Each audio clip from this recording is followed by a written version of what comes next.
to create a resource, a network of people that can get together, like-minded folks, different parts of different organizations. But that way we can learn from you, you can learn from us. Iron sharpens iron. We can challenge each other, think outside of the box, or maybe get back in the box when necessary. But yeah, we're really excited just to have an ongoing conversation, something that, might last 20 minutes, might be an hour. We're always open to extend that as necessary, but we just wanted to create a place for that. Definitely, I know George is having conversations within his network, and I am, and as many of us are kind of independently doing.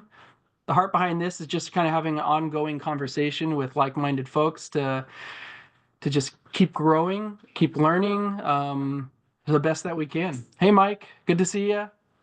Hey, Mike. Hey, Hello. Calista. Hey, George. Good to see you. It's been a See you. while. You're at IWU now, right? I am. I'm still in LA. I'm working remotely, but yes, my new home, institutional home is in Indiana. That's cool. Right. Maybe we can Outstanding. do a round of introductions because I obviously Daniel and George, you know everyone, So Yeah. Yeah, absolutely. I'll jump in. I'm the director of IT at Los Angeles Pacific University, and yeah, my scope or what I'm responsible for is really all the technologies outside of the classroom. So, when I'm thinking about AI, it's a lot of operational efficiencies, stuff like that. So, yeah. And I'll go next, I guess. I'm George Hanshaw, Director of Digital Learning Solutions, and I have the awesome uh, responsibility, ability, all the above to be able to look at engineering our student experience. So we'll actually engineer the experience, and it's been kind of awesome to be able to implement a lot of AI within our courses, generative AI within our courses, and then study on, what's been working and what hasn't been working. So we have a lot of really cool lessons learned from it because, whenever you do something, some things are going to work and some things aren't. Shalini, how about yourself? yeah, my name is Shalini. I'm at SFBU, Fairleigh New University, rebranded university in the Bay Area in San Francisco.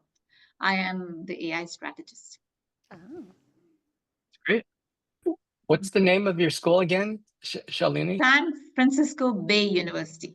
Bay University. Okay, thank you. Mike, why don't you go ahead? Tell us more about you. Sure. So Mike Trong. I just transitioned recently from Azusa Pacific University to Indiana Wesleyan University, and I am part of. So Indiana Wesleyan has sort of two parts to it. One is the main campus, and then I'm part of the online, which is called the National and Global. So we call ourselves Indiana Wesleyan University National and Global. And I am their assistant vice president of academic affairs and innovation. So AI is part of the mix of what I do. So Lovely. Perfect. Calista? yes. Hi, I'm Calista Dawson. I am the Learning Experience Design Manager. I work with George at LAPU and Daniel. And we've just been kind of diving in headfirst to everything AI, figuring out what we can and can't use, what can and can't help us, what works and what doesn't. It's been really fun, but it's been really fast. That's true. Bonita. Hi, everyone. It's so nice to be here. I just want to say the presentation that you guys did at TLC was amazing. I am still just like raving and going crazy over that presentation. We So appreciated your presence. thank you so much for that. But yeah, so what I have two roles. So I am the faculty support and classroom consultant for faculty affairs. And I also teach for Gen 101, which is our very first course that our students see when they come on board. I am also a digital illustrator in my other life. And You can see so behind. I have been putting digital illustrations, which you can see in the background. That's me as a digital illustration in the back for my students, just to have some color in my classroom. I provide audio and video discussion forums in my classroom. I use Big Blue Button for classroom discussions. I am just trying to bring my voice, my face, and anything to light that can just uplift the course. Just a real fun fact, I am retiring from UAGC on December 13th. So I will be teaching still for the university, but after 40 years, I'm exhausted from the administration side, and I will be officially retiring on December 13th of this year. But you guys, please don't leave me out for your conversations because I still will be in the classroom. I will cry if you don't let me come to your meetings. Oh, wow, that's wonderful. 40 years is amazing. That Very is. cute. Yes. Matthew. Hi, can you hear me okay? Yeah. Yes, good. Great to see you all and so forth. I am a technologist in transition at the present time.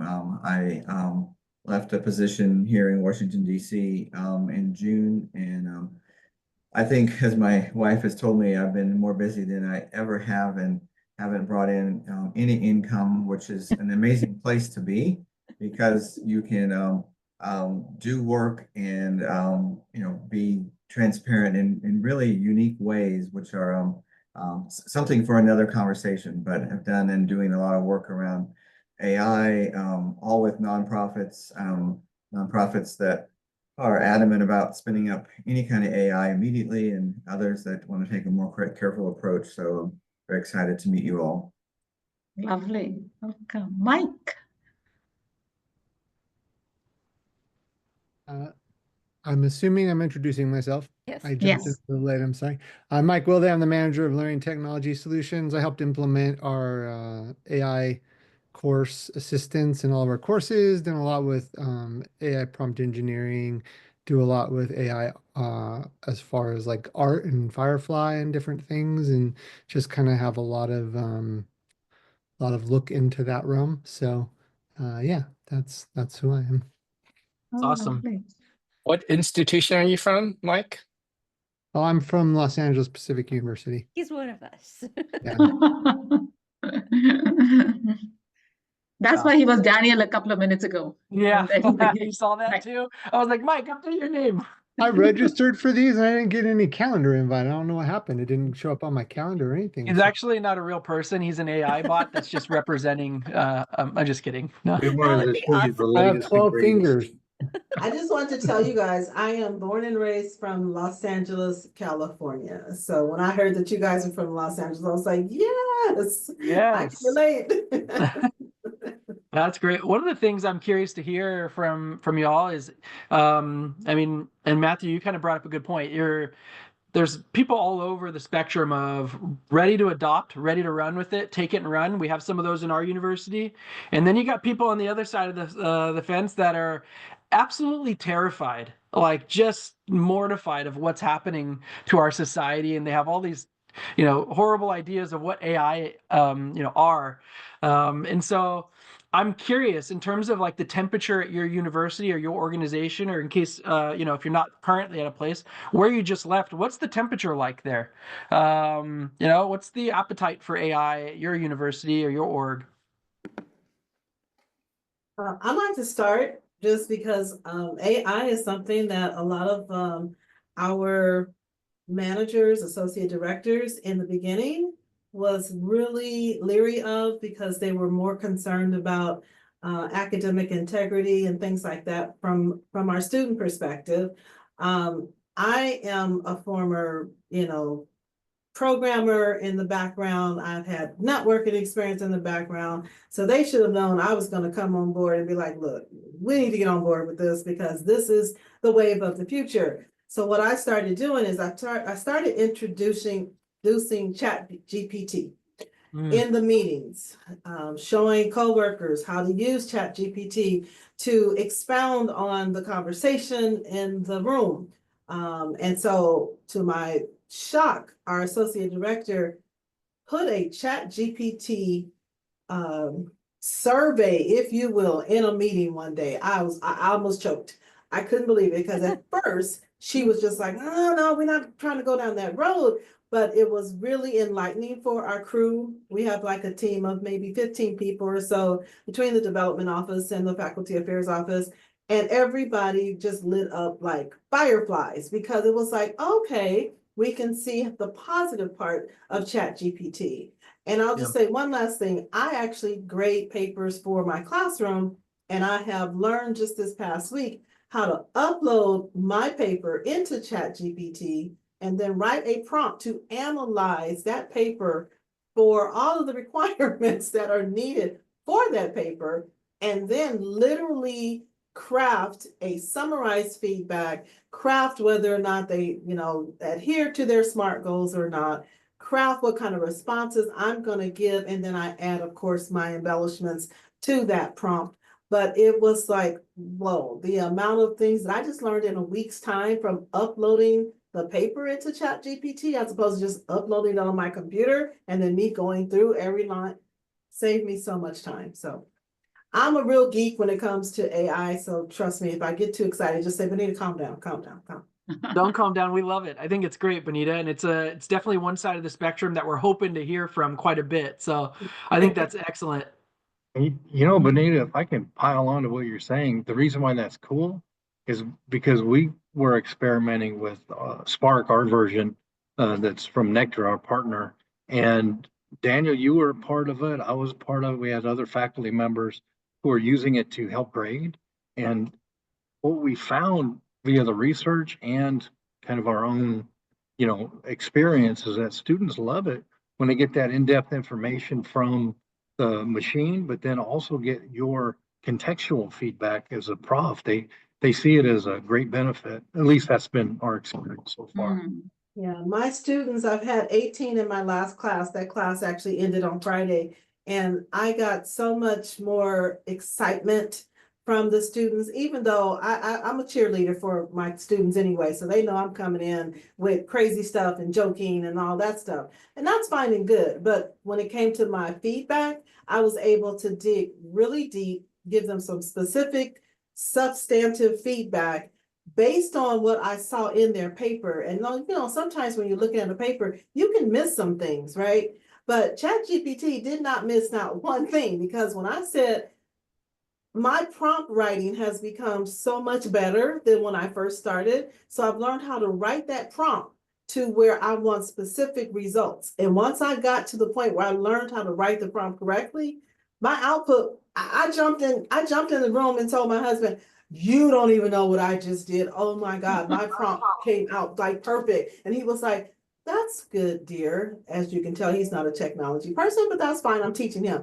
But it was so good for my students. I think I can't wait to see my results from my, evaluation for this course, because I really dug deeper into AI than I ever have before with any of my other classes. Now, mind you, I've only taught 3 courses for my university, but each time I learned AI etiquette and how to make it work for my students' benefit.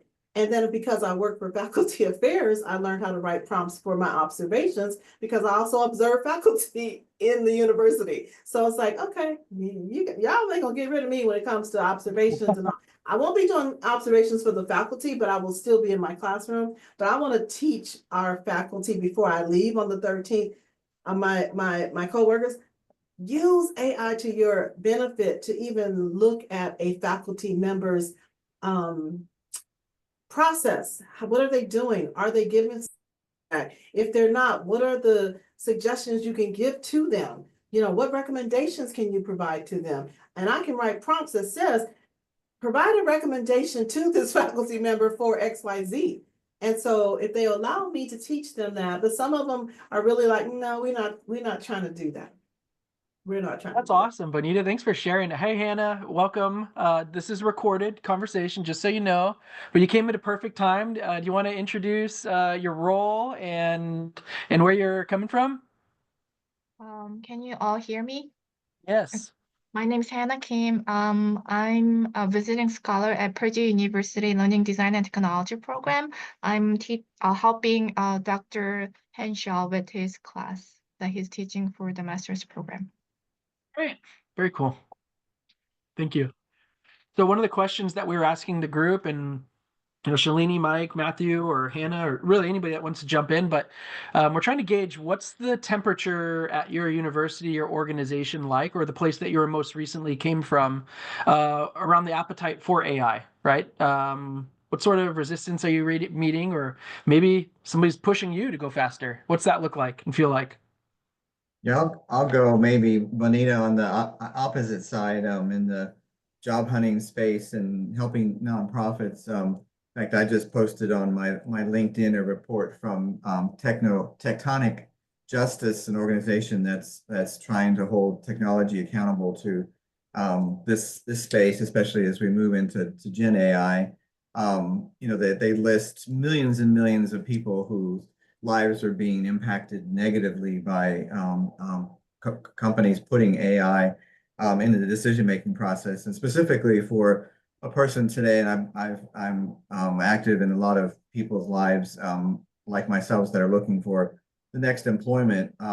Essentially, not only is AI replacing jobs, which there's some good stats even out today on the number of jobs that are being replaced even as we speak, and people that are out of work because AI is replacing them. But if you're trying to find a job today, essentially talking to the recruiters and so forth, from a federal perspective here in DC, most federal agencies, if they find you using Gen AI, they will immediately just completely disqualify you, and they won't ever ask you again to apply, or they'll put you on a no hire list.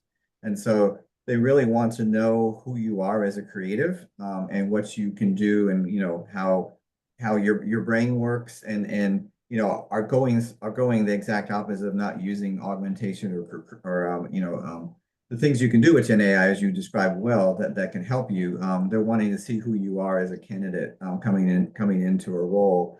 And then I think there was a report out, I think last week, about back in 2019, there were eight out of eight out of 10 jobs were real, and now it's 2 out of 10, and they call this ghost jobs. And these ghost jobs are just proliferating. And literally, talking to recruiters, which I do a lot, they're literally like don't know what to do at this point, other than a lot of them will post a job for like a day and then take it down, because in like a 24-hour, 12-hour period, they'll get bots, Gen AI bots, that will literally they'll get thousands of applicants, and there's no way to tell whether those people are real or whether they're bots. And an example of that is you can look at Job Copilot, and you can literally set up that AI technology to post for you, write your cover letters for you, and so forth. And so it's really an interesting space of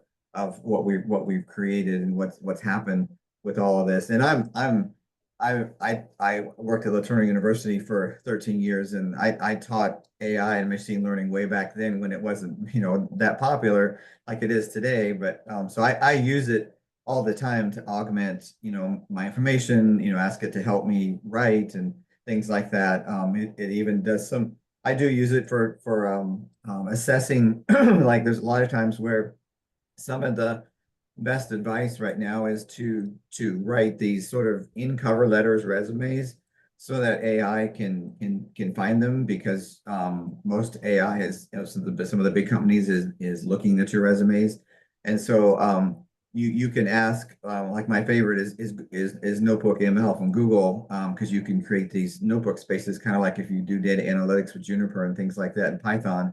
You can put these things in these spaces, and it creates essentially a RAG model around your content. So it's not doing anything outside of the content that you've given it, and you can say, help it analyze, does this cover letter meet all the requirements? Is there anything you suggest? But it's only based on the information that you've given it. It's not looking outside of your box. So it's really, really powerful. I think in some ways we release more power than what we know what to do with as humans at this point. That's cool. Right. Thanks for sharing that. That's awesome. I know for me, one of the one of the very first things that we did, or I did at the beginning of this year, was, and it was actually seeing some of the stuff that George was doing over in the digital learning space. We work at the same organization. George is kind of a pirate. He'll go off and do his magic, and then we all get to experience that magic and see it. And I say that as the highest level of compliments, but due to our reporting structure, I'm not able to do that as easily. And so for me, one of the very first things that I needed to do, and I recognized it really early on, is we needed a policy. And I realized if I could create a university-wide staff policy, it would open the doors for my team to be more innovative. It would mean I would, have less barriers, less questioning when it came time to me proposing any exciting initiative surrounding AI that would affect our staff. And so that was actually one of my very first steps. So back in February, January, I think we published it in February, but it was how do we get this this policy, general use policy around AI for our staff right away? And of course, we used AI to help us generate it, right? But all joking aside, it actually that really worked well. So if you are in a similar space where organizationally it's just kind of hard to move the needle in this, maybe starting with eat the frog, get the hardest part out of the way, get that compliance or policy stuff out of the way. I know for me that opened up a lot of doors for my department. And so yeah, that's I guess what I would share. But what about you, Shalini, Mike, or Hannah? Right. So I'm very new at this job. So last week we did two big things, and this week we're doing another big thing. Is we actually did a session with all staff, and just introducing all of them. Everyone uses AI. In my college, it's like everyone has to use AI. So we have an equivalent of your Nectar here for our courses as well. But then for staff, we were trying to do this, and the way we started was this: can AI create your perfect life partner? And then it was a lot of fun, because we started from there instead of tools, and everyone uses ChatGPT, whether it's for all kind of things. And I think we really got the conversation going, and everyone seems to be very engaged. The staff, I'm now helping accounting, do something with AI and admissions and all kind of fun things. So yeah, I think this particular college, they are very, very, very, very proactive, and we are doing a lot in AI. In all aspects, you name it, and you name it, and we are all ready to do it. And maybe I don't know if all of you all are interested. On March 28th is National AI Literacy Day. So this is in DC, as well as I think Tech Interactive at San Jose. They're the pioneers. Last year was the first year. This year is the second year. I mean, 25 will be the next year. So it's called the National AI Literacy Day. So if your college wants to be part of that, just have events. They'll give you enough material to be able to do those kind of fun things. So that's a good, fun event to, get. One of the things that our objective is to make sure every student learns something about AI, basics, just like Matthew, we're talking about RAG, just basics. You don't have to be able to program RAG or what AI is, instead of, just, it's not ChatGPT, right? It is not a thing. So it's a lot of fun. I'll share a few things here. There's a saying, Richard Neuber, I think he's a Christian theologian. He said something to the effect that religion makes good people better and bad people worse. This is applicable to AI. AI will make good people better and bad people worse. And the things that we've talked about in terms of having policies in place and the ethics of, I think as an institution, I think it is part of our responsibility, a higher education institution. It's we are training people to be in the workforce or the future, whatever, lawyers, doctors, you name it, that they're going through our institutions. And I think part of the responsibilities of institutions is to ensure that we do everything we can to help them understand the sort of the ethical and the responsible and the good approaches to AI, as opposed to just sort of just empowering them with the knowledge and the skills and really not touch the, I always talk about whole person education, which is the head, the hands, and the heart. Like, a lot of universities do a lot of head and a lot of hands, meaning a lot of knowledge and a lot of practical experiences, but they don't do a lot or any with the heart, meaning the character, the ethics, the responsibility, the negative implications of this technology. And this is where I think I come from a faith-based institution, same as LAPU, and I think we have a very, very strong conviction about the use of AI in a way that is going to be helpful, not harmful.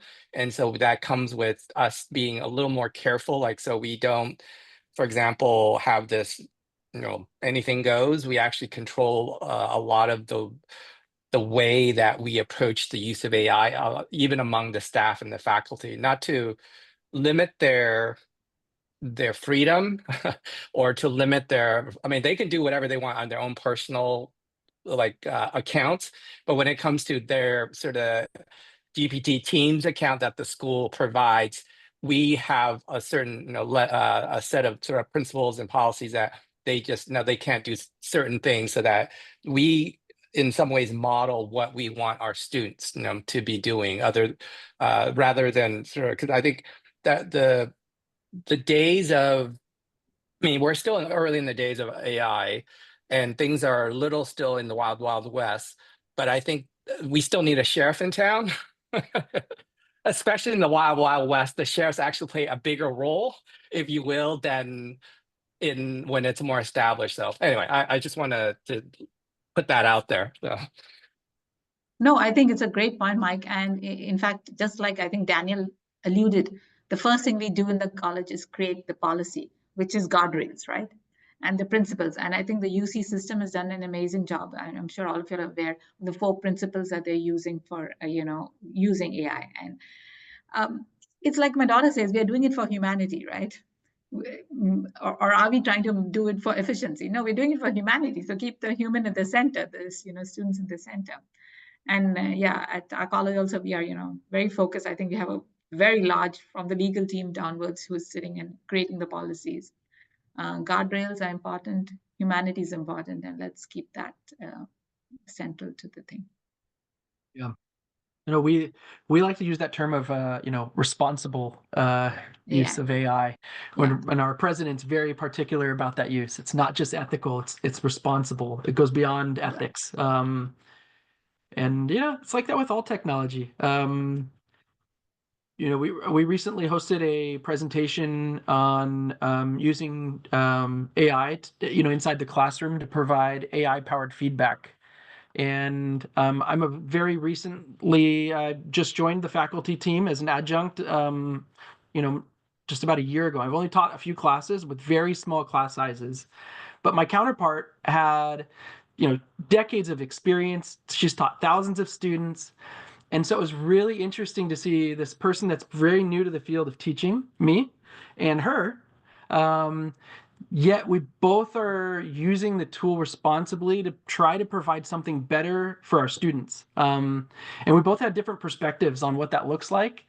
But I'm curious for each of you, has there been a game changer at your university? I know for us, Nectar AI, at the heart of it, it's a chatbot technology. That's the underlying technology. But it has been a game changer for our students. I mean, it's changing the way that they perform in class. I mean, I wish I had it as a student.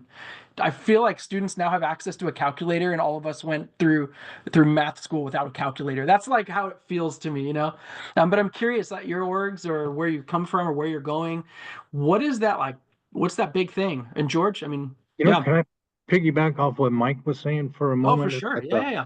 Head, hearts, and hands on, and tack your question on top of that, because we know that the use of course assistants, it affects a student's efficacy. It affects their sense of connectedness to the classroom. It affects all three. So it affects their grades, it affects the knowledge that they're able to use, affects how they're able to apply it, and it also affects their heart and their efficacy and their feeling of excitement and support and everything else for the class. So the data is squarely there that it hits all three. So I thought that was just a cool way to kind of bring them all together. But I'd love to hear other thoughts too. In fact, at SFBU, we have, like I said, we've rebranded our college last year, and we have these 6 pillars, which we talk about life literacy. So we actually have a class called How to Design Your Life. And we use, you all have Nectar, we use Alma Learning, we're doing exactly the same things. George, you showed me this. So we are asking students to come in and, imagine the life they want to live in. We also talk about wellness, multiple meaningful relationships, career readiness, and physical. So it's not about having a football team or whatever, but, we have a pretty cool area here where people play anything. Could be foosball, could be tennis or whatever, but every student is encouraged to just go move physically, right? Because that's also very, very important. And the gen ed courses, we have redesigned them totally, to focus more on relationships, to focus more on thinking about what really college used to be, about, okay, you come here, you find yourself, and in a structured way using AI. So in fact, AI, the first course we actually used AI was in how to design your life. It was pretty fascinating. You have this little bot, who's working with you. But of course, your teachers, every week they have a class 3 hour, and they have what we call a hive hour, where students are just sitting and eating pizza and discussing with each other and talking. So it's a lot of fun that they're working with. I just want see to say, Mike. oh, go ahead. No, Bye, Mike. Hannah, go ahead. Hannah, go ahead. From I'm not representing whole institution. I'm just kind of from my view of how others are working. I feel like so I'm not in the administrative side. I'm solely on teaching side. So from instructor's perspective, I think there's definitely very high resistance still, especially if but that's still depending on the field. If you're more about engineering development or computer science and things like that, I can see that university-wide they're very active on developing the softwares or adapting to student curriculum and things like that. But then in education or liberal arts side, I think there are still very high resistance from the instructors. Going back to what Mike said about the heart, so it's kind of order of what we should teach the students before they get this skill, how to use it more effectively. So, but then how so heart-centered instruction, how is it, well, how do we assess if it's successful or not? How do we know when to move to the next level so that they are ready to be a good person to use the good technology? So that's tricky. And then for instructors' perspective, it's another addition, another work to redesign their curriculums and everything. So how can the school support them to make easy transition between those process? That's really critical. Otherwise, I don't know. The students will be better and get better and better at this, but then some fields are very, active on implementing in their curriculum versus others are not very much. So there are definitely different temperature differences there.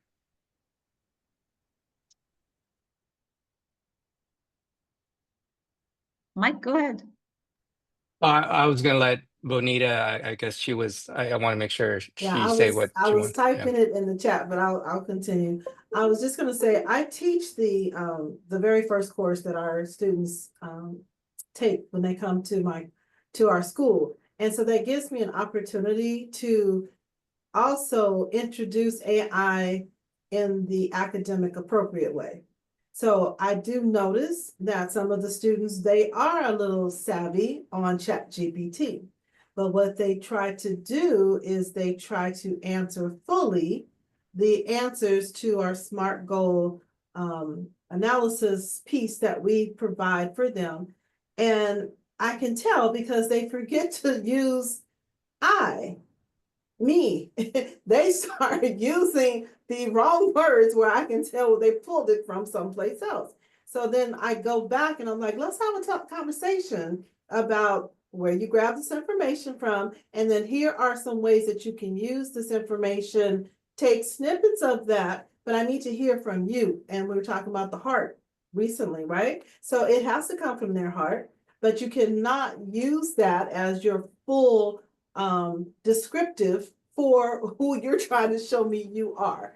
And so we have conversations sometimes back and forth about the appropriate way to use ChatGPT. And I'm sure other, when they leave my class, they're going to go to a much harder class. My class is like the easy one, right? We don't even practice APA style guideline in my class because we're trying to give them an opportunity to learn the ropes of the school. But when they leave me and go to the next class, now they have to level up. And I can see that just talking to some of the other instructors, that's where they start having that conversation about, okay, APA is a thing and you have to follow APA guidelines. And the other thing that's a thing is that you cannot plagiarize. And so it's like all this other conversations I think that need to take place when you're trying to introduce AI to a brand new student, because they get it confused in their head that, oh, I can take AI and I can just finish my paper in 5 minutes. No, you can't. Not if you're in my classroom. That's not going to work. But they're learning. And so as instructors, and Hannah, I can understand what you're saying. I'm lucky because I work on both sides of the house. I work for faculty affairs and I teach for the university.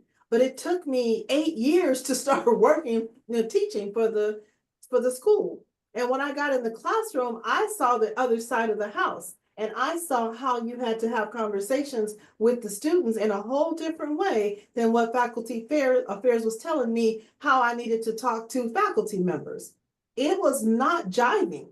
And I had to bring that to their attention, that there was a gap in between what you're telling us to say to faculty members and how they should act in the classroom versus what I'm seeing in a classroom with actual students and what kind of conversations need to take place. So anyway, I just wanted to say that because it's been 8 years worth of learning and understanding. And I just wish AI was around like 5 years ago when I first, came into the university's space, because it was hard grading 30 papers at a time and trying to meet your grading deadlines and trying to make sure that you're giving substantive feedback.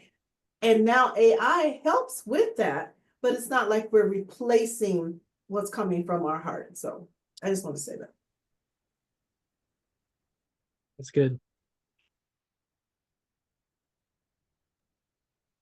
So I want to go back to Hannah's point about I think I can't remember exactly the part that you were saying about the point is that how order matters in learning.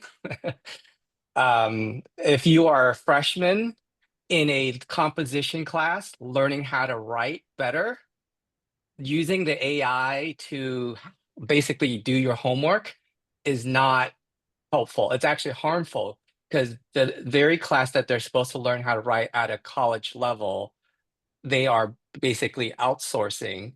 And as a result, they move on. Now they will then suffer the rest of their academic career because they never learned how to write well the first time. So I think that there was something there that you were saying earlier that so order matters. And then the other point I want to sort of say is that this is probably a pretty common book for a lot of you. Like it's called Co-Intelligence by Ethan Mollick. I mean, I can put it later, but not just this book, but if you just read his blog, The One Useful Thing, he keeps coming back to this idea of the illusion of learning, illusory learning. Like people, like there was a Nicholas Carr was a guy who wrote about the book was called gosh, anyway, he wrote an article called "Is Google Making Us Stupid?" This is like, gosh, 10 plus years ago when Google was like the thing, and what he learned, the book I can't remember the name, but it's a Nicholas Carr book, and the basic idea book is that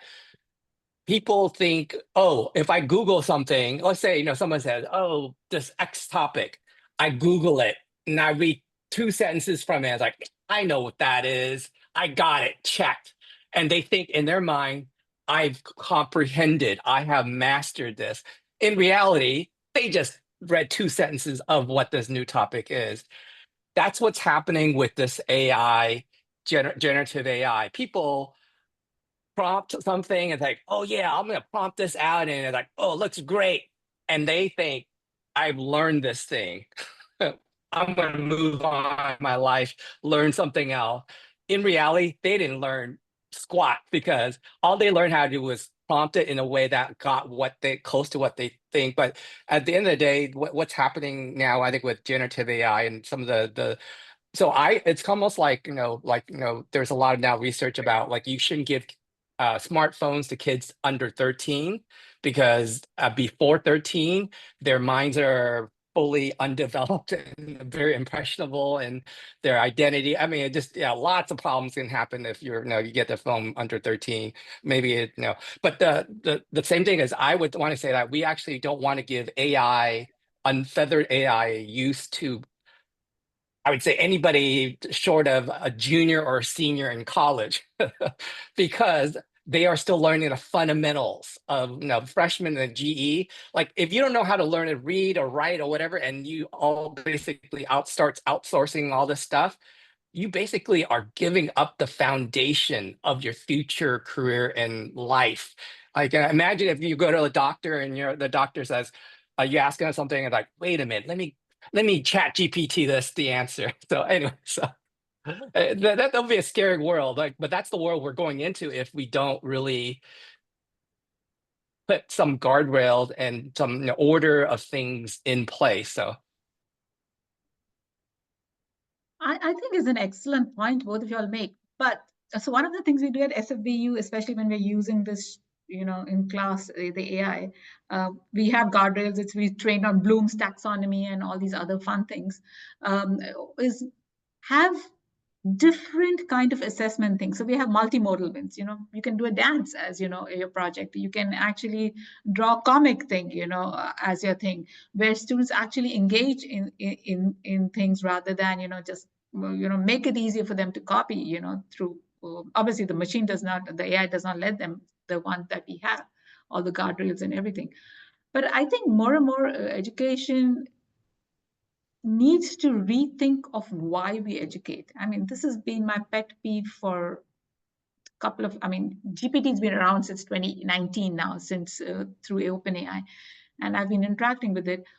Why do we want to educate? And then the what and how becomes easy. But right now we are taking the old ways of learning for getting people to industry, which is what Jefferson wanted us to do, and just applying these efficiency tools of AI or Socratic methods. But more and more in the multi-agentic world, which everyone is now embracing, what is the role of humans? Again, I think we don't have enough conversations about what will our jobs look like. When I'm teaching this to my students, I tell them, hey, listen, for the next 15 years, you're going to build those systems, whether it's the guardrail systems or the agentic systems, and you need to have enough domain language model knowledge for that.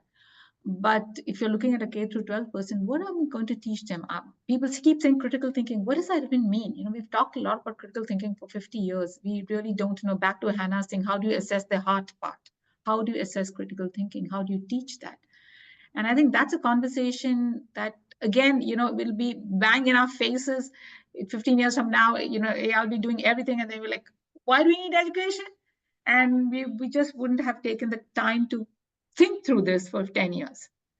And I think that's something that as educators, we're just not doing enough. The whole idea of mass education in America came about in late 1700s, 1800s, and Japan. All the industrialists from Northeast said, hey, we need educated mass workers so they can come and work for us. So are we doing education for being good citizens, like Mike, you keep mentioning? Or is it to give fodder to industry to get more humans to be productive and make the 400 richer than they are? Yeah, Shalini, I really appreciate that. I think I did a presentation today for a nonprofit that's looking at really taking advantage of AI in the education world, especially the K through 12 world. But I always use my own stories. I didn't know I was dyslexic until I was 33, and I hated reading, and my teachers would get upset at me because I couldn't spell, and they just really, bullied me in the classroom because I just couldn't do these things. And then, I learned to type in the 70s at over 100 words a minute in a place where it was a female thing to type, and I was the only male in a classroom of females. And, I look at times in life and we look back on those and laugh, but I keep wondering when it comes to learning and the brain and how it works, what things are we not using AI for today that could potentially augment our learning? And, I think about all the tools that I have. There's this wonderful font on a Kindle that's called Open Dyslexia, and it's great because I can read really fast in using that font, but that's about the only font, and that's the only place I can find it. And so I think if there was, and we know now learning modalities, the auditory, the visual, and the kinesthesiology those are the ways we learn, but it's not like one person only learns one way. We learn those ways at certain points in our learning career. So we may be doing visual for the next 5 minutes, but then we need to do auditory for the next 10 minutes. And so I keep thinking, why aren't we creating machines that actually augment the learning in a way that understands me as a human? And I think about in the 70s and 80s, if it had understood that I had dyslexia, it could be helping me every time there's a word or a number around and saying, either twisting it back so that my brain could see it, or augmenting that. And that's what this nonprofit's actually working on. And it's a cool space because I think we have opportunities to use, this concept of it's I look at AI is just really a really fast, large database of predictive analytics.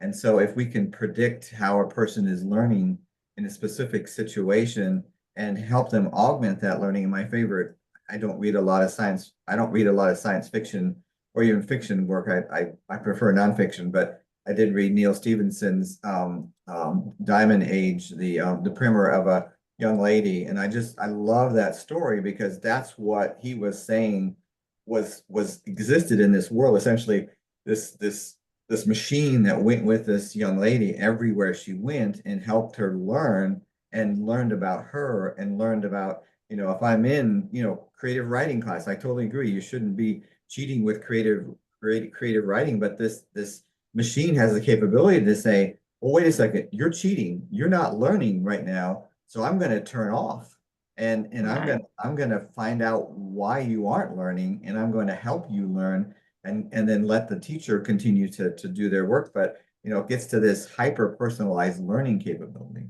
Right. No, and I think that's wonderful.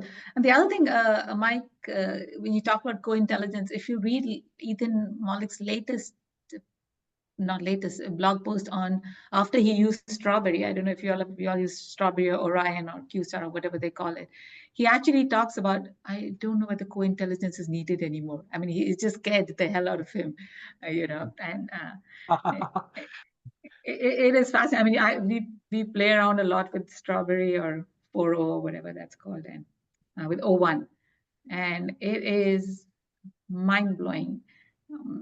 I think the most conversations I have with anybody about technology, the first hour, it's always ends up with, so what does it mean to be human? You know, and people will tell me emotion, relationship, and I'm like, listen, and replica or character AI has probably more emotion or relationship with you than another human does. And how do we bring that, that humanness back into? I think it's be interesting. But George, we haven't heard from you, or Calista. Tell us some more words of wisdom. I'm just enjoying the conversation. I was like, most of my AI application has just been in how to make the learning experience more engaging. So I've been playing with a lot of tools like Adobe Firefly or Lumen 5 for creating really quick but amazing videos. Um, Anything that will make the learning experience more fun, more beautiful, something the student will want to interact with. Like that's what I'm really looking for.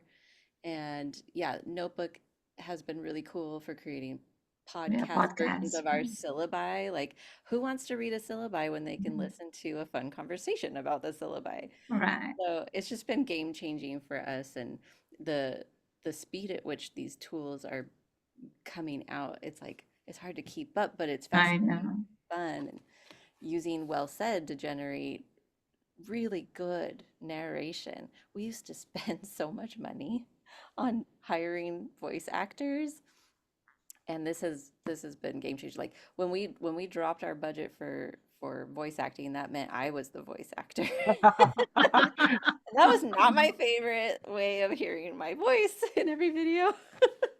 I have a friend, Right. I have a friend taking some courses right now, and my voice is in a lot of the videos, and she'll text me like, "This is so weird hearing your voice in my course." Mhm. So I much prefer to use well said, and I'm just continually impressed with the models that they keep releasing and how spot on they are, even with inflections and stuff like that.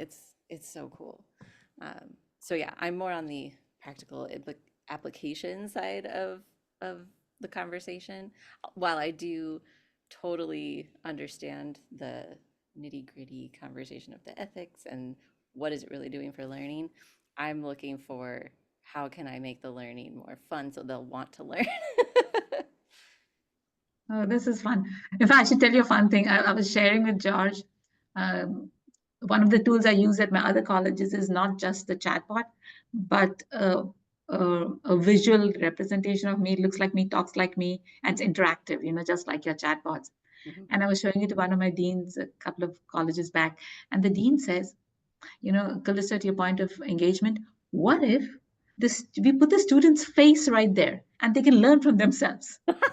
That would be such a trip. And I thought, could that be so creepy? But they were like, everyone loves themselves. They're like, all of us are narcissists at some level. And so we actually did this. I did one class. We said to the students, okay, I've got my rag-based thing, all my materials here, and I teach them how to make this tool. This is like takes 5 minutes to make. And like put your face and just learn. So we did one of my psych classes, and it was fascinating to say the least. So engagement was like over the roof. I'm Right. learning from me. Yeah. Yeah, one of the things I'm trying to implement right now, we're doing a psych class on the theories of motivation. And the big thing that they're learning, the big skill is motivational interviewing. And so what better thing to do than give them opportunities to practice? And so we're playing with these Nectar chatbots, which normally we've only trained them on course content. Now we're training them on practical application of motivational interviewing, and the student can basically tell it like, okay, I'm an educator, I need to practice using this technique on students, and this tool helps them to do that. Cool. Yeah, it's really fascinating. George, final words from the wise. For me, I've just enjoyed hearing everybody's thoughts. It's been kind of amazing, and I think it's real important for us to have a huge, like, I love your focus, Shalini. I just love where you're focused with where everything's going, that we need to focus on where to go and to do it ethically. So a lot of people are stuck in these conversations back here with ethics and all that, and those are important conversations, but they're not helping things drive forward. We need to be those folks driving it forward and having those actual conversations, what actually is happening, and reimagining the education system, like you so eloquently stated earlier. I think that's really the critical element for us, is to be that driving force to reimagine and reshape education. So AI is a natural part of it, not just bolting it on like an extra part that we bought from a car dealership. Right. I think that's hugely important. So I just really loved hearing from everybody. I'm Yeah, excited. I hope you can tell I'm excited. shameless plug. We are doing a conference on this next year. So if y'all want to submit workshops or papers or just discussion things, I'll send out a note. So reimagine with the why of education. But fantastic. And Bonita, do you know there is already an AI doctor approved by the FDA? It's working. I know the holograms are really cool too, but there's an AI doctor approved by the FDA. I did not know that. I just saw the commercial the other day where there was a hologram doctor in the office and the patient and the doctor was standing in front of each other. And I was like, that is the coolest thing I have ever seen. But no, I did not know that. I mean, holograms, my uncle used to say to me 20 years ago, they're coming. Holograms are coming. Don't forget, they're going to have watches where you're going to be able to talk on your watch. All of this stuff, my uncle, who was a Hughes aircraft engineer way back in the day, he already knew that stuff was coming. So AI to me is like, yeah, Uncle Jack said that was going to happen. We just didn't know what it was going to look like. Right. Yeah, absolutely. So at the end, I just want to see going forward. So Daniel, thank you so much for putting this. Two things. So one is just like George said, let us become the forum which starts thinking about the next 15 years of education. And the other side is what Calista is saying, let me find things which I can do today, right? Today, tomorrow, I can use it in my classroom. So one of the things I'm doing in my college is I'm creating an AI blog with specific tools which I've tried and tested, which, my staff, everybody can use. So I would love for all of us to, maybe create one blog, and I'm happy to, do that with which can be an AI blog for universities or something, and then we can pick and choose from that. And all of us can contribute. What do you think of that? And we have an AI blog started for the AI Center where anybody can publish here, can absolutely publish if they want to as well. So that's another opportunity too. So the more spaces we can get into, the better, right? Absolutely. And then how do we market this forum more? We need more Bonitas and Mikes and Matthews and Hannahs. That's a great point. So we're going to be hosting this monthly on the third Wednesday of every month. So the next time the next one will be on December 18th. And so LinkedIn has been probably our best engagement platform, and probably y'all are seeing that as well as you guys are publishing or putting things out there, or just asking questions to the void. But so if you'd like to do that, check in with your peers, invite people from your school who maybe you're like, hey, I wish they would have heard that thought from Bonita, or I wish they would have heard that question from Hannah. I know for me and George, we talked before this meeting, and it was like we had visions of what this might turn into, and just by getting like-minded folks, the conversation takes shape naturally. So no need for us to steer too hard. We really want to leave this open as a conversation. And so we'd like to invite you all to join us next month as well. And if I could challenge you to think about one thing between now and then, it would be, we talked about the Industrial Revolution. What is the next, what does education look like? When does it change, right? It's changing now, but when does it materialize into that next big phase? But what does it, where's it going, and how are we going to get there? I know we could all talk for a lot of time, but we have to be respectful of the time that we've all carved out. And so I just wanted to say a huge thank you to all of you for showing up. Thanks for taking the time, and hopefully we'll see you guys next month. Sure. Thank you. Thank you. Thank you. Thank you, guys. You made my day today. Thank you.